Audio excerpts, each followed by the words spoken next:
Hello and welcome back to Transfer Review, where we look at paper talk from across the continent.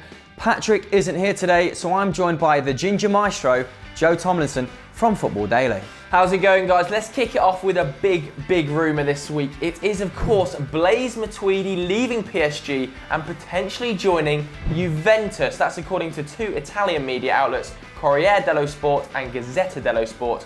Christoph, mate, what do you make of it? Well, you could see why Juventus would want him, mate. With the imminent departure of Paul Pogba, Allegri is going to need someone at the base of that 3-5-2 that he still favours from Conte's era. Now, Matuidi doesn't offer as much attacking prowess as the Frenchman. He only got half the amount of goals and assists as him last season, but he is an absolute midfield metronome with a pass accuracy of 92%, Joseph. Ooh. And Juventus do have a healthy number of midfielders at the club, mate, but they're either injured or unfancied. You look at the likes of Marchisio, Storaro, Hernandez, Pereira, Isla, who was on loan at Marseille last season. You take the guys who are still there, you add up all the starts, and it equates to about 59, Joe. Jeez. Which shows that Allegri either doesn't trust them or is looking to move them on. Perdoin's gone as well. That was confirmed earlier this week. Now, they have overloaded in attacking options this season with Higuain and Xhaka, so they don't necessarily need Pogba's attacking threat. And Blaise Matuidi would bring a sense of balance back to that side in the face of that. But what do you think, mate? Would PSG need to sell him? PSG don't need to sell him, but I actually think they probably would, given that Unai Emery's of course taken over the team and has implemented his 4-2-3-1 system that was so successful at Sevilla, of course, getting rid of Laurent Blanc's preferred 4-3-3 and having just two midfielders in that role means he's got an abundance. It looks like he's going to play Javier Pastore in the sort of enganche trequartista role at number 10, just in behind Cavani up front, leaving just two central midfield berths for an abundance of players. You've got in there Matuidi, of course, Krykowiak he's brought in from Sevilla, you've got Motta, you've got Verratti, and you've also got the young Rabiot, who everybody loves in that pivot role. So there's a lot of midfielders in there. Matuidi is going to be struggling for a starting berth. Also, let's not forget that Zlatan Ibrahimovic was allowed to leave on a free from our beloved Manchester United, meaning that Edison Cavani is the only recognised number 9 at the club. Of course, they have got Jean-Kevin Augustin, the young 19-year-old striker, as a backup, but whether he'll be overly reliant on him remains to be seen. So if Blaise Matuidi is sold, the funds may well go up front. But this does come from two Italian papers, doesn't it, Christoph? But what do we think of them? Well, this comes from Corriere dello Sport and Gazzetta dello Sport, but it's not just these papers talking about him, Joe. The Frenchman is in every national tabloid, who seem to be linking him with every top team in their respective league. So I think a move is on the cards. It is just a matter of which league is lucky enough to see him strut his stuff in next season. Do you want him at your club? Let us know in the comments below.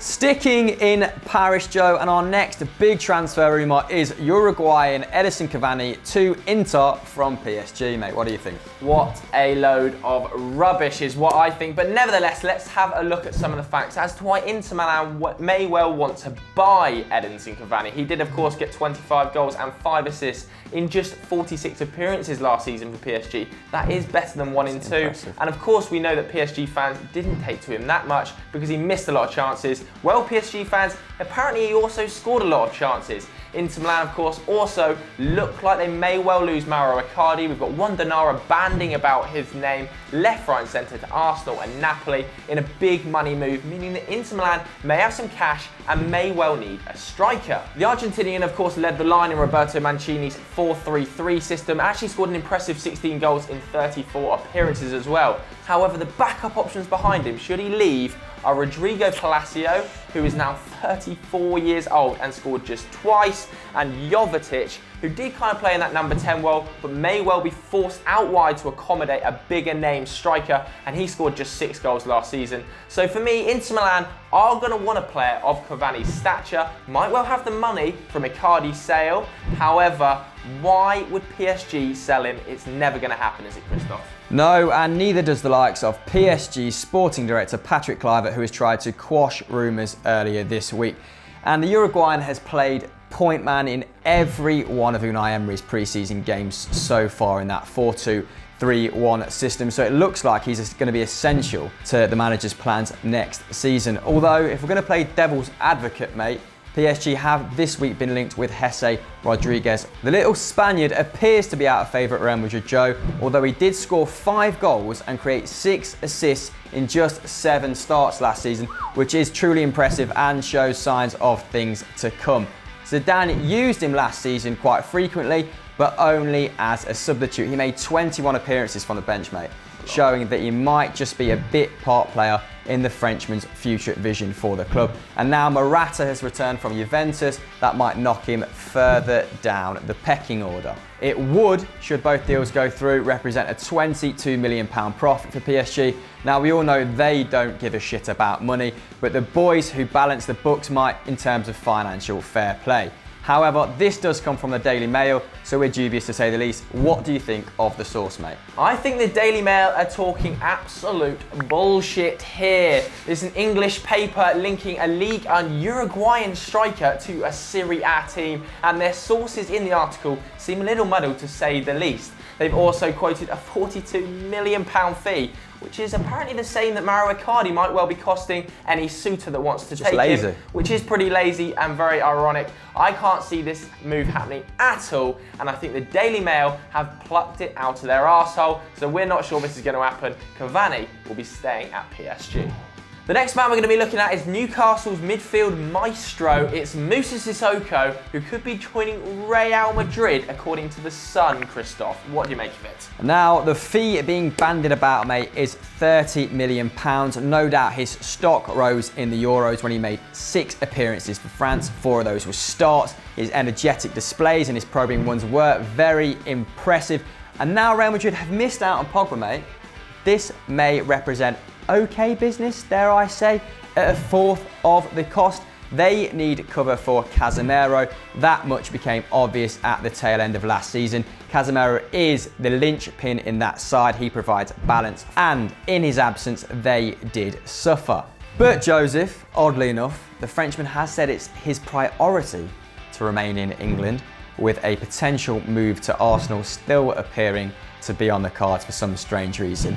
Why would Newcastle sell him? Well, I think Mike Ashley would rip your hand off right now for £30 million for Moussa Sissoko. He is a greedy fat man, of course, isn't he, the Newcastle chairman? And if Real Madrid were to offer £30 million, there's quite simply no way he would turn it down, especially seeing as they've signed Mohamed Diame for around £4.3 million from Hull, which is a fantastic signing, offers great defensive cover, and he has those driving runs we saw him offering for West Ham and Hull in the Premier League of yesteryear. A very good player, and he offers, as we said, great cover for Sissoko should he leave. They've also signed Matt Ritchie and Dwight Gale from Premier League sides for around €10 million apiece, which is good business. However, they have had to sell to accommodate that, as they've no longer got those Premier League TV rights money in their back pocket. They've sold Jorginho Wijnaldum for £25 million to Liverpool. Unbelievable sum. So Moussa Sissoko for £30 million would be, quite frankly, filthy. There's no way in hell they would say no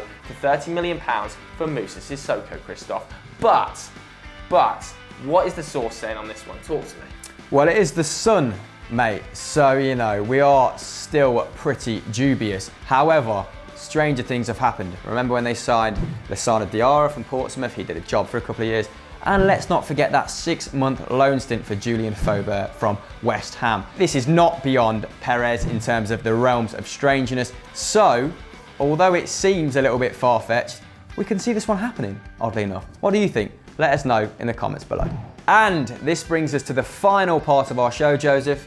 It is the transfer shocker, and this week is an absolute humdinger. It is Johnny Evans, of all people, to Arsenal. Wow, Arsene Wenger at it again. I don't know what he is thinking. £15 million for West Bromwich Albion's Johnny Evans. Of course, Per Mertesacker picked up that horrendous injury and is out to around Christmas time, meaning he only has Koscielny, Gabriel and Callum Chambers. Now, he doesn't trust Callum Chambers with a starting centre-back berth, very obviously, hence why he bought Gabriel. So Johnny Evans, in that terms, would offer okay cover, I suppose, for a centre-back pairing. However, Johnny Evans, West Brom, Manchester United let him go for one very obvious reason. He was nowhere near good enough for a top 4 team. So he's gone down to lower end Tony Pulis's West Brom, and he's not exactly been watertight down there, has he, Christoph? No, they finished with a goal difference of -14, Joseph, and this would prove a huge reality check for Arsenal fans who are expecting Mustafi from Valencia, the German defensive stalwart, to come in and shore them up. But Wenger does have a track record of bringing in defenders last minute, panic buys. Unfortunately, Gooners, stranger things have happened, and fingers crossed as a neutral that it does. So that was this week's transfer roundup, guys. Have you seen any of the stories worth a mention? Let us know in the comments below. And if you enjoyed this video, why don't you check out this week's Euro roundup playing on screen right now, and there's a link in the description where me and Christoph discuss the managerial merry-go-round featuring Unai Emery, Jorge Sampaoli, and even David Moyes. So make sure you go and give that a like. Yes, Big Dave himself. And as always, guys, do not forget to like and subscribe.